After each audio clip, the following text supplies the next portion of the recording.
The world was waiting for Israel's military to withdraw, so the peace process could move ahead.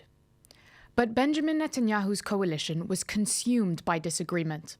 Withdrawal plans outraged the ultra-Orthodox and nationalist parties in his government coalition. To please the range of parties in that coalition, Netanyahu didn't agree or reject the plan. Instead, he suspended it, refusing any more territorial withdrawals. To play for time, he introduced more conditions. If the Palestinians didn't fulfill his demands, including renouncing their intention to declare a state, he would abandon the pullout altogether. Predictably, no one was happy with this limbo, and his coalition collapsed shortly after. That was December 1998. 27 years later, the Israeli Prime Minister is still using the same tricks.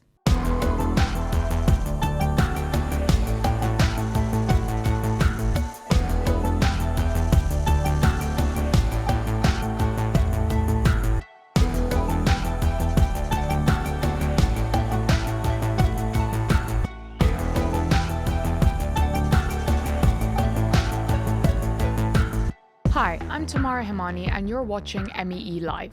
Today is Tuesday, September 30th, and US President Trump has just announced plans for a post-war Gaza. President Trump, are you confident, sir, there'll be peace in Gaza anytime soon? And the 21-point plan, is everyone on board?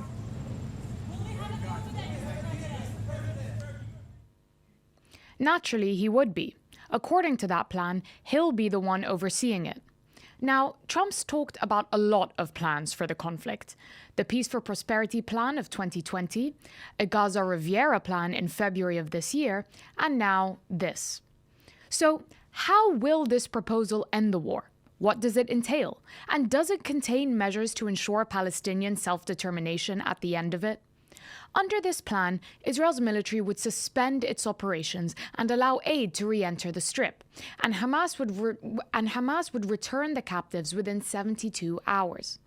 After that, Israel will release 250 Palestinian prisoners serving life sentences, plus 1,700 more Palestinians that it had captured from Gaza after October 7th and detained since, including all the women and children it holds.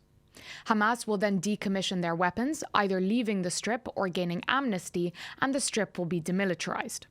But after that, it's less clear. So this is a big day, a beautiful day, potentially one of the great days ever in civilization. I believe that today we're taking a critical step towards both ending the war in Gaza and setting the stage for dramatically advancing peace in the Middle East. The leaders of the Arab world and Israel and everybody involved asked me to do this, so it would be headed by a gentleman known as President Donald J. Trump of the United States. As for the Palestinian Authority, I appreciate your firm position that the PA could have no role whatsoever in Gaza without undergoing a radical and genuine transformation.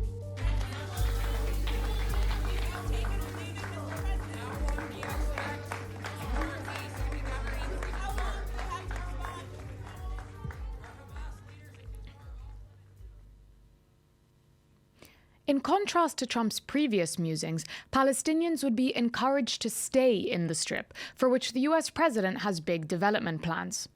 Although there's a tight timeline of just 3 days for Hamas to return all the remaining captives, alive and deceased, Israel's military has no strict timeline to withdraw from Gaza. Instead, it can remain where it is until conditions are met for the complete staged withdrawal. What those conditions are remains unclear, but it depends on an International Stabilization Force, or ISF, which would mostly work with the US, Israel, and Egypt, establishing stability in the Strip. The force has to meet the standards, milestones, and timeframes agreed upon by Israel's military, the ISF itself, its guarantors, and the US.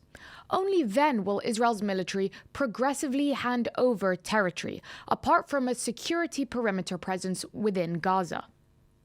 A lot of this process seems to depend on the US and Israel deciding that the conditions, standards, and milestones are ready for Israel's military withdrawal. without clear deadlines or concrete requirements. A similar pattern can be seen in the actual day-to-day governance of the Strip itself. If we know one thing about Trump, it's that he quite likes having his name next to the word peace. The Board of Peace, we call it, the Board of Peace, sort of a beautiful name, the Board of Peace, which will be headed, not at my request, believe me, I'm very busy, but we have to make sure this works. The leaders of the Arab world and Israel and everybody involved asked me to do this, so it would be headed by a gentleman known as President Donald J. Trump of the United States. That's what I want, is some extra work to do, but it's so important that I'm willing to do it, and we'll do it right, and we're going to put leaders from other countries on, and leaders that are very distinguished leaders, and we'll have a board, and one of the people that wants to be on the board is the UK former Prime Minister, Tony Blair, good man. An international body called the Board of Peace, chaired by Trump and joined by former UK Prime Minister Tony Blair, will supervise the running of the Strip through a Palestinian committee. This committee will be technocratic, apolitical, and made up of Palestinians considered qualified to handle the delivery of day-to-day running of public services for the people of Gaza. The Board of Peace will remain in charge until the Palestinian Authority, or PA, has completed a set of reforms and can effectively take control of Gaza. Again, a pretty broad task with a fairly open-ended timeline. That task is made tougher by the fact that Israel's finance minister Bezalel Smotrich has withheld 1.8 billion shekels, nearly $600 million, from the organization over recent months. Netanyahu's cabinet secretary, Yossi Fuchs, added that those conditions for reform will never be fulfilled. In the meantime, a Trump economic development plan, investment proposals, and a special economic zone modeled after modern miracle cities in the region will go into effect. And of course, signature to any Trump plan, preferred tariff rates are to be negotiated with participating countries. Because of course, that's what's on everyone's minds right now. As for Palestinians actually taking control of the Strip, details are still vague. The plan says that if all goes well, the conditions may finally be in place for a credible pathway to Palestinian statehood, and the US will establish a dialogue to agree on a political horizon for peaceful coexistence. It makes no mention of how to get to that statehood or of other territories like the occupied West Bank. And it's known that Israel's government, along with the majority of its public, explicitly opposes exactly that. But one thing was made clear: we strongly oppose a Palestinian state. President Trump also said this. He said he understands it. He also made it clear that such a move would grant a huge prize to terrorism and endanger the state of Israel. And of course, we do not agree to that. But regional leaders still see it as a step up from the status quo. The Palestinian Authority, Saudi Arabia, the United Arab Emirates, Qatar, Egypt, Jordan, Turkey, Indonesia, and Pakistan welcomed Trump's sincere efforts to end the war in Gaza, alongside European leaders. Their cooperation would be crucial to providing legitimacy to what mostly looks like a US-Israeli proposal so far. Figures like Blair and Kushner have done little to boost this legitimacy. Their previous ties to discussions about Gaza's economic future that neglect its political reality have suggested that these plans would not involve real, authentic Palestinian leadership. But Netanyahu's main challenge seems to be selling the plan to his own supporters in Israel. He's been emphasizing the fact that Israel's military can remain in the Strip and that there's no demand for a Palestinian state. But this is still a far cry from the annexation and settlements that the right wing were hoping for. Right-wing Finance Minister Smotrich responded with his typically sunny optimism, calling the plan a resounding diplomatic failure that will end in tears. He especially took issue with plans to entrust our security to foreigners and any future role for the PA, essentially leaving the role only to Israel. And for Palestinians in Gaza, the problem stays the same. An end to Israel's campaign of destruction in the Strip is desperately needed after 2 years. But just a few months earlier, Trump did nothing to stop Israel breaking the ceasefire and resuming its offensive on Gaza in March. how can they now trust that the US would ensure Israel's military withdrawals from the Strip, or that the Board of Peace would hand over power to actual elected Palestinians? If this plan proceeds and Hamas releases the captives and disarms, some Palestinians worry that it will still not bring an end to Israel's control of the Strip, especially given the stated expansionist ambitions of Netanyahu's right-wing government. They look back to the Oslo Accords, when the Palestinian Liberation Organization's end-to-arms struggle did not bring an end to Israel's settlement building in the occupied West Bank. Instead, it skyrocketed in the immediate years afterward. That's why other historical examples show that this process has often worked the other way round. In both South Africa and Northern Ireland, paramilitary groups only suspended armed struggle once a concrete agreement had been signed. And they only fully gave up arms and formally disbanded once the agreement's promises had been delivered on. In Gaza, the fear remains that Palestinians will enter another Oslo period, a pledge to give up arms and disband in return for vague promises of political pathways and horizons, only to be followed by missed deadlines and the absence of US pressure to correct this. They, and the rest of the world, are waiting for President Trump to prove them wrong. Here to explain how this plan came about and who has been involved in its creation is Middle East Eye reporter Rayhan Uddin. It's a pleasure to have you on MEELive, Rayhan. Thank you for having me on tomorrow. So this plan sounds a little bit different from what we heard from US President Trump in February when he was talking about moving in and clearing out Gaza. The plan actually explicitly says it will encourage Palestinians to stay. So how did we get from there to here, and who do you think was involved in that change? Sure. So you're right. There is a slight difference in terms of the rhetoric and the language used within Trump's plan that was revealed yesterday. So as you said in your introduction, earlier this year, Trump was talking about owning Gaza. He was talking about building a Riviera of the Middle East in Gaza. And there was an implication, often directly from Trump, that was suggesting that to bring that about, that would require the removal or forced expulsion of, if not all of Gaza, a significant amount of Palestinians in Gaza. Now, since then, Israel and the US have attempted to speak to third countries that may or may not be interested in accepting these Palestinians that are displaced. A lot of these discussions have been in secret, but there's been reporting on it, and no country has been found. There have been countries that have been willing to have the discussion, but none have openly said that they will take in Palestinians displaced from Gaza to bring about some sort of plan by Trump. But Israel has very keenly been a cheerleader for this displacement plan. They even put together a government agency to oversee voluntary departures, as they called it. So do you see this as kind of a failure to bring that plan about, maybe either because there weren't willing countries or the backlash globally to shift the US away from that idea?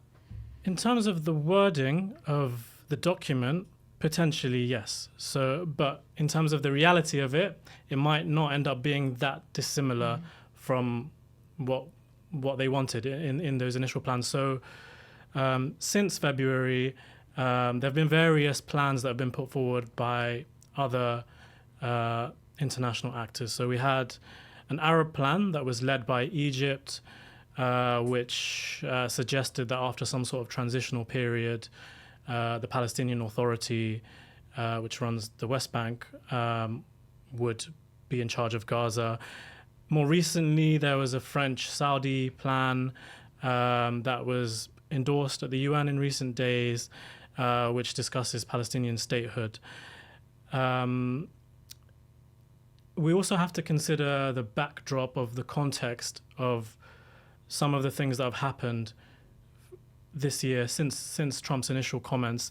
There has been increasing isolation of Israel by sections of the international community, and Israel itself and Netanyahu have used words like isolation, and they accept this. And that includes, in particular, from European countries, whether it's militarily, some arms controls and being banned from certain arms fairs, or in the UK, Israelis cannot enroll at a prestigious military institution.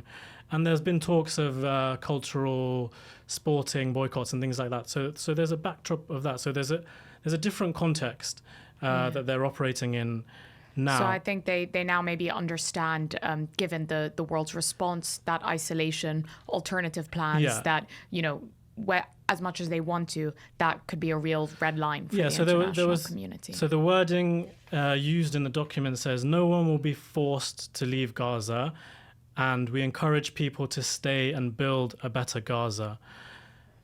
Does that mean necessarily that displacement won't happen? Well, I've spoken to analysts, in recent weeks, recent months, and they continuously tell me Gaza is not livable. It hasn't been livable for a very long time. I guess, the phrase euphemistically used is voluntary migration, but I guess if your home's been destroyed, you can't get aid.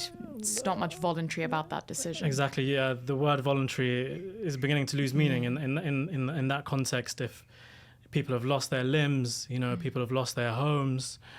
And even if we look at the terminology used in Trump's plan, there's talk of destroying Hamas's infrastructure. And there's, in fact, particular reference to terror infrastructure, which includes tunnels.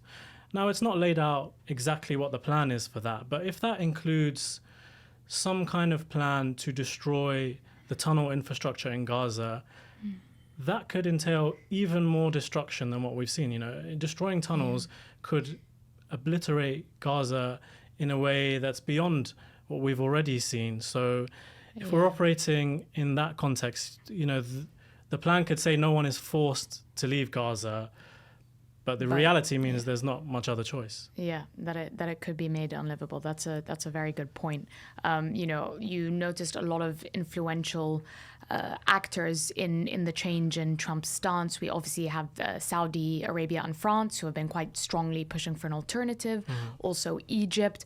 Another, not state actor, but individual figure who's been in the headlines quite a bit about a post-war Gaza is the UK's former Prime Minister, Tony Blair. And I wonder how Blair himself came to be involved with these plans. Yeah. So the savior of Gaza has been found, and it's Tony Blair. Or Viceroy. Viceroy Blair, as he will be called upon assuming his role by some commentators over the last day or two. So Blair's name is explicitly mentioned in the 20-point plan that Trump revealed yesterday, and there was also a 21-page report that was leaked to Haaretz this week, which gives us more information about this transitional authority that Blair is reportedly being touted to lead up. So it's called the Gaza International Transitional Authority, or GITA for short. And in summary, it's a board made up of billionaires, of international leaders, of sort of diplomatic figures. And what does Blair plan to have this board of billionaires do? What is kind of the vision for this plan? Yeah, so the Haaretz document has a hierarchy in which the board is at the top. The chairman of the board, which the document doesn't say is going to be Tony Blair, but a lot of reporting is suggesting it will be him. They're at the top. Then we have a middle rows of international kind of technocrats, a mixture of kind of legal. We have jurists. We have people focusing on reconstruction, and then at the very bottom we have a Palestinian Executive Authority, which is separate from the Palestinian Authority, but the word has authority in it. But everything in the document suggests that they have no independent authority, and they will be handpicked by this Interesting. international board. Yeah. With And little control of their own over the proceedings. exactly. Yeah. Yeah. So Yeah. Blair is involved in that. You know, there's going to be Yeah.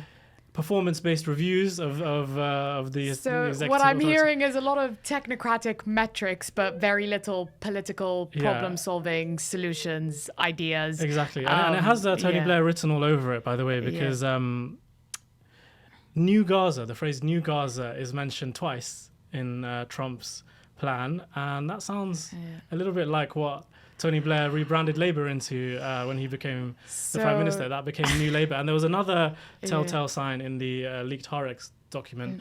There was a reference to public-private partnerships, PPPs. Also a Blair hallmark. Hallmark Blair policy, very controversial classic. privatization policy. So So seems to New be Gaza, PPPs, a Labour rewrite. I wonder how far it will go and how much Palestinian buy-in it will get, but I assume we will see that over the coming days. And we will see that with the Palestinian response. Rehan Uddin, MEE journalist and reporter on this story, thank you so much for joining us, and we really appreciate your time. Thank you so much for having me. How long do you plan to give Hamas to respond to the ceasefire proposal you put Well, out? we're going to do about 3 or 4 days. We'll see how it is. All of the Arab countries are signed up. The Muslim countries are all signed up. Israel's all signed up. We're just waiting for Hamas. And Hamas is either going to be doing it or not. And if it's not, it's going to be a very sad end. Do you have a deadline? Joining me now to explain the Arab absence in Trump's plans is Palestinian analyst and regional expert Sami Al-Arian. Hi, Sami. It's a pleasure to have you on MEELive. So we've just seen Trump. We've just seen Trump there saying that Hamas has 3 to 4 days to respond, a very tight deadline to this proposal. How do you see or predict the group might respond? Well, first of all, we have to realize that this is a very dangerous and insidious plan. And it's putting poison in the honey that is presenting to the resistance. Let's discuss what the honey is first.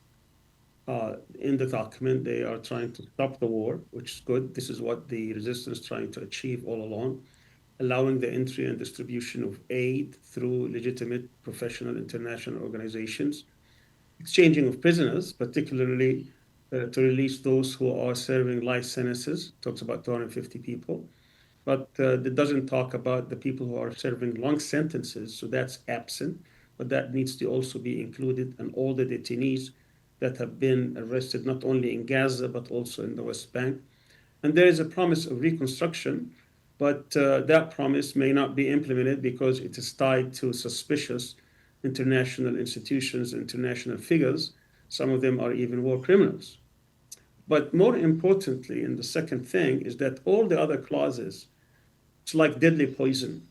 They're intended to achieve by political means what the Zionist regime has not been able to achieve on the ground, such as ending the resistance, disarming, releasing prisoners without a full withdrawal, controlling Gaza's security, politics, and economy, and imposing international and even regional tutelage.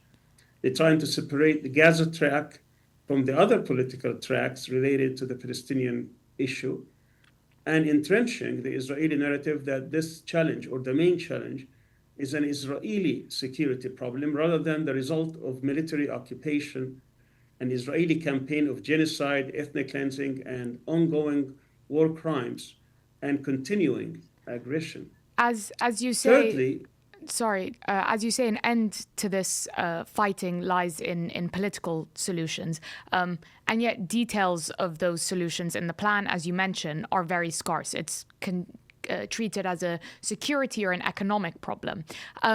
How do you see the US and Israel kind of like following through on those details? Because much of the plan just relies on them handing over territory or assigning authority as and when they see fit. Is there a lot of belief in that process on the ground in Gaza? Do you see it being followed through on? well, you asked about what the resistance response would be. And I would say that there are two aspects to answering this question, in addition to the question you just posed. One aspect is related to the resistance itself, Hamas and Islamic Jihad, because they are the ones who are holding prisoners. But the other aspect, which is in the document that pertains to your other question, is related to Gaza's governance, or the so-called day after, and the future of the Palestinian struggle to end the occupation, the exercise of the right to self-determination without any Israeli or foreign tutelage. This supremacist colonial mentality that has written this document should be completely rejected out of hand. So the appropriate response should have two parts. It is not up to Hamas or the other resistance factions to give agreement to what Trump and his ilk and his other partners, including even the Arab and Muslim countries, to what the future of Gaza would be. That's up to all the Palestinian people, including those who are outside. Hamas cannot decide on behalf of the Palestinian people who will be governing Gaza, or what kind of system Gaza will have, or what kind of political and economic future it might have. This is, who is Trump to come and say that he's going to be the chairman of the board and bring a war criminal like Tony Blair? So Hamas only position should only talk about the prisoners, the exchange of prisoners, because that's the card it has. And to do that, Hamas and the other groups put some conditions: permanently stopping the war, full withdrawal, which is not achieved in this document, large-scale entry of aid and food, which is there, and the exchange of prisoners, provided that these prisoners would be equitable. In other words, they wanted all the long-term prisoners, including life sentences, to be released. Assuming that is the case, and there is a massive aid, then the question about the withdrawal remains, and also the timing, because Hamas has no trust whatsoever in Trump or the Israelis that after 72 hours, these conditions would be met. Actually, it will be stripped of its most important card, and then God knows what's going to happen. So this needs to be done over stages. But that's it. That's all what Hamas can respond to. And in terms of all the other arrangements, it is not up to Hamas. It has no right to decide on behalf of the Palestinians, as also the Palestinian Authority has no right. These are very dangerous positions they want the Palestinians to take in order to mask we know what that the Israeli crime and what happened also lately with the international community up in roars and trying to talk about Palestinian rights. We know that, as you mentioned, a lot of the issues and criticisms of this plan are the complete lack of a grassroots Palestinian representation. They seem to be completely omitted from decisions on the plan and the substance of the plan itself. A lot of uncertainty has also come in about the role of regional actors, other countries in the Middle East. We see the US and Israel kind of wanting to get the approval of the Gulf and countries bordering Israel and the occupied Palestinian territories to get their legitimacy and get their buy-in for this. But we also see a lot of these countries kind of not wanting to be caught up as supporting or upholding an occupation. So when you hear about these plans for an international stabilization force and, consultations with Egypt and Jordan, how do you see the region's role kind of in this plan? And as you say, providing legitimacy to a strategy that has very little Palestinian involvement on the ground in Gaza? Regional actors, regional countries, states, there are three kinds of these kind of actors. One is that they're totally complicit with the Israelis and the Americans. They actually want the head of the resistance because they have a very antagonistic and hostile attitude towards any sort of resistance, particularly if it is ingrained or based on an Islamic ideology, like the Emiratis. You have another kind who would like to help, but they find their interests, their country's interest above the Palestinian or the region's interest.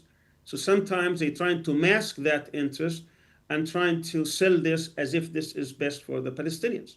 And there are the third type of countries who are actually very genuine, but they have very little to do. But the whole thing, regardless of what the intention or what the justification is, We're talking about really a paralysis situation, the lack of real will to hold the Israelis and the Americans accountable to the crimes that they have committed, a genocide taking place, total destruction of society and a country and a region, and they don't want to actually confront them and pay the price for that, which tells you that many of these countries are not truly independent. They are not truly sovereign because they have chosen the easy way out of this, convenience over what is really required, which is to stand up to bullies, to stand up to these kind of crimes that are taking place and have been taking place for 2 years now. Well, yeah, their reaction to whether this plan goes ahead, to whether Hamas chooses to accept it, so much is still up in the air. But I really appreciate your commentary. Again, Hamas is not authorized. Hamas is not authorized to accept or reject.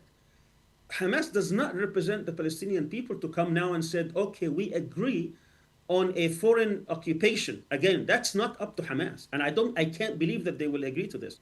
Hamas is only negotiating the cards in its hand, which are the captives. That's all what it can negotiate.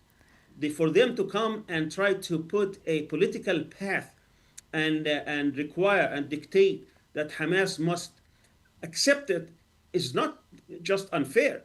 It is not acceptable because the Palestinian people, future is at stake, not just what's going to happen to Hamas. Yeah, I suppose the concern is then why the US and Israel won't consult Palestinian civil society itself, Palestinian grassroots on the ground, rather than, it seems, cutting them out of the process. There's a simple reason for that. Palestinians don't count. Let's recall what happened in 1982 in the aftermath of the Israeli invasion of Lebanon. Exactly the same thing.